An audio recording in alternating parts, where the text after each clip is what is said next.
a simple trick that you can put to work in your practice sessions that will help you have more fluid scales and technique in general. One of the students I teach at the University of Michigan, she brought to me kind of this weird technique. If she's playing her scales, she noticed that her fingers had too much extraneous motion. So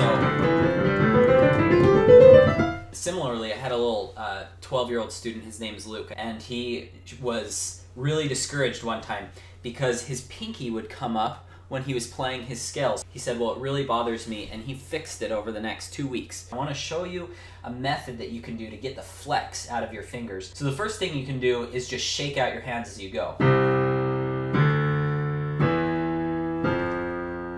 And I already reviewed this, but what this is going to do is it's going to make sure that you come to a neutral position at every key. So I'm just shaking my hands, every key. This actually takes a little practice, and shake it a lot as you start. Start in this tempo, shake out all the tension, shake it.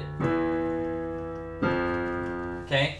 The next thing I want you to do is I want you to take these in groups, okay? A lot of times it's the crossing under that causes us to flex, okay? So I want you just to do release into a neutral position, then go back to the same fingering that you were on.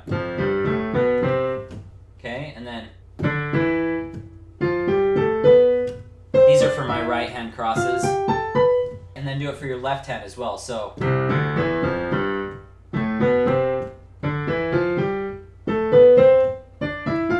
because what you want to do is you want to just practice da da da dum and then relax your hand and then cross over. So the next thing that I want you to do, rather than shaking and stopping, I just want you to go through, and anytime you notice this flexing, you stop what you're doing and relax your hand. And a lot of times it will come from the arm where you need to relax. Okay, so here we go. Okay, I'm flexing, so I'm gonna stop.